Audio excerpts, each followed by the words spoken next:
بسم الله الرحمن الرحيم. نبدأ بإذن الله تبارك وتعالى الدرس الثاني من التعليق على كتاب بلوغ المرام من أدلة الأحكام للإمام أحمد بن حجر العسقلاني رحمة الله عليه. The second lesson on commentary of Bulughul Maraam من أدلة الأحكام by الإمام بن حجر الحافظ العسقلاني رحمة الله عليه. قال وعن عبد الله بن عمر رضي الله عنهما قال رسول الله صلى الله عليه وسلم إذا كان الماء قلتين لم يحمل الخبث وفي لفظ لم ينجس. أخرجه الأربعة وصححه ابن خزيمة وابن حبان. سيدنا عبد الله بن عمر, may Allah Tabaraka wa Ta'ala be pleased with him and his father Sayyidina Umar, narrated that Rasulullah sallallahu alayhi wa ala alihi wa sallam said, if there is enough water to fill two pitchers, it carries no impurity or it is difficult for it to carry impurity. Another version has, it does not become unclean or it does not become impure.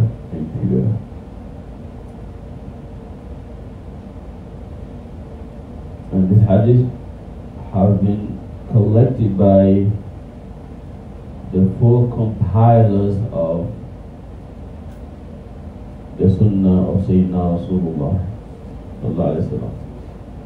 And these four compilers are Abu Dawud, Nasa'i, Tirmidhi, and Ibn Majah.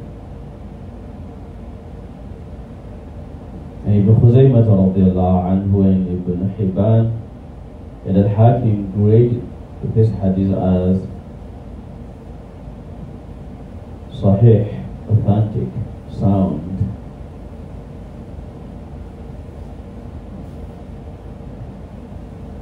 What this means is that when water is of this amount, it's difficult to carry impurity, but it doesn't mean it does not carry impurity at all. Because we learned yesterday that if one of the three qualities of the water is changed or has been changed by any impurity, then the water becomes impure.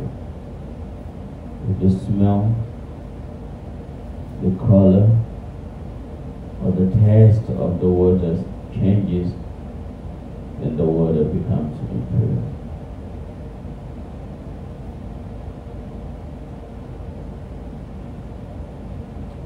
وعن أبي هريرة رضي الله عنه قال رسول الله صلى الله عليه وسلم لا يغتسل أحدكم بالماء الدائم وهو جنوب. Sayyidina Abu Hurairah radiyallahu ta'ala anhu narrated that Rasulullah sallallahu alayhi wa sallam said, none of you should take a bath in stagnant water when he is junub, sexually impure.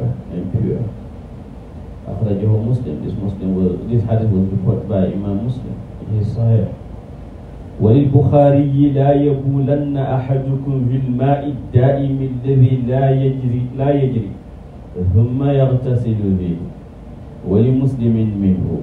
ولأبي داود ولا يغتسل فيه من الجنابة. Another version of Al-Bukhari has, none of you should urinate in stagnant water that is not flowing and then take bath in it. A version of Muslim has the words minhu, from it, i.e. the water. A version of Abu Dawood has, one should not take bath in it from sexual impurity. The version of Abu Dawud makes it clear that the Prophet ﷺ is not talking about a regular bath. He is talking about the ghusl janaba, the bath that is from sexual, that has to do with sexual impurity, that is janaba. Because when one urinate in a water that does not flow, it is likely for that water to become unclean, impure.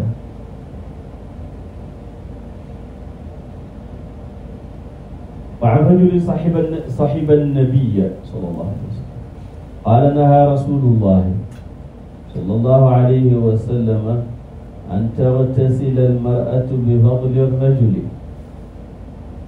أو الرجل بفضل المرأة وليغترفا جميعا.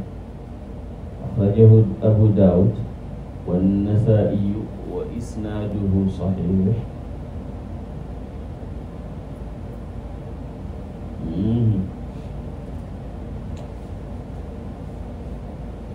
A man who accompanied, who was a sahabi of Sayyidina Rasulullah sallallahu alayhi wa sallam, narrated that Rasulullah alayhi salatu wassalam forbade a woman to bath with the water left over by a man, and that a man should not bath with the water left over by a woman, but instead they should both take scoopfuls of the water together. Reported by Abu Dawud and An-Nasa'i, and its chain of narrators is authentic, Sahih. We'll explain this hadith after reading the upcoming ones. وعن ابن عباس رضي الله عنهما أن النبي صلى الله عليه وسلم كان يغتسل بفضل ميمونة رضي الله عنها. أخرجه مسلم.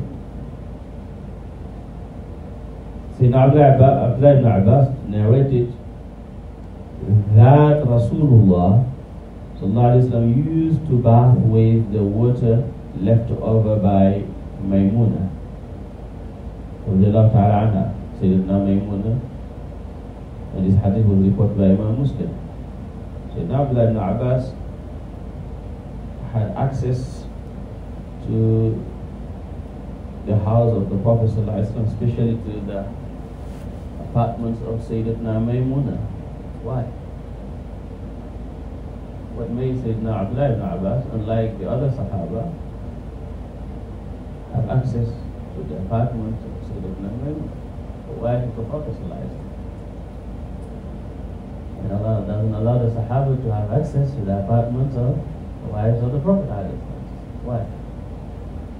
Because Maymuna was his aunt. Maymuna and al-Fadl are sisters. al-Fadl is the mother of Sayyidina Abdullah ibn Abbas. So he used to spend time at his aunt's apartment. That's why he used to pray at night with the Prophet ﷺ. He tells us the Prophet ﷺ's night prayer and those details that no one could know except those who had access. Then he said, وَلِأَصْحَابِ السُّنَنِ اغتسل بعض أزواج النبي صلى الله عليه وسلم في جفنة فجاء ليغتسل منها فقالت له إني كنت جنبا فقال صلى الله عليه وسلم إن الماء لا يجنب وصححه الترمذي وابن خزيمة. And the Ashab al-Sunan, compilers of the Prophet ﷺ's sayings, who are the Ashab al-Sunan? Compilers, when we say Ashab al-Sunan, who do we mean? We mean the same four we mentioned yesterday. Who are they? The four over here. No. And Nasai, mashallah. So these are known as Ashab al-Sunan because we have Sunanu Abi Dawud, Sunanu Tirmidhi, Sunanu Ibn Majah, and Sunanu Nasai. That's why we call them Ashab al-Sunan. The compilers of the Holy Prophet's sayings, alayhi salatu wasalam, reported that one of the wives of the Holy Prophet, alayhi salatu wasalam, took bath from a vessel. Then came the Prophet alayhi salatu wasalam, and when he wanted to take bath from that vessel, she said, I was junub, I was in state of janaba. He sallallahu alayhi wasallam said, water does not become sexually impure, does not become junub. Water. At-Tirmidhi and Ibn Khuzaymah graded this hadith as sound, as authentic.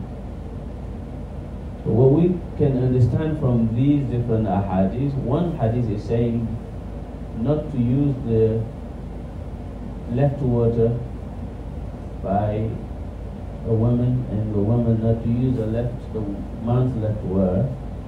And at the same time we have other hadith showing that the Prophet ﷺ used that. The left water of Sayyidatuna Maimuna. What we know from this is that it is permissible to use the left water of someone else.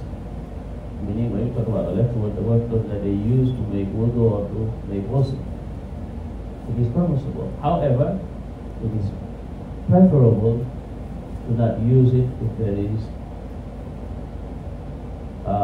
another water that is available. That's the ruling. For you to understand the two ahadith or the different versions of this hadith. And when in one of the ahadith he said, اغتسل بعض أزواج النبي صلى الله عليه وسلم. One of the Holy Prophet's wives took bath. Who is that Holy Prophet's wife? According to Imam Darul-Qutni rahmatullahi alayhi, it is Maimuna herself. So the Holy Prophet's wife, which was not named in this hadith, he said it's Maimuna, and you can understand that because Maimuna has another hadith in which she literally stated that she did that, and the Prophet used her word.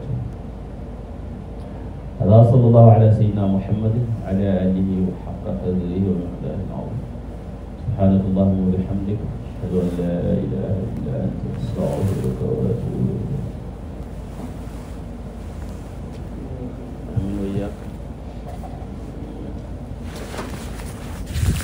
صل على محمد.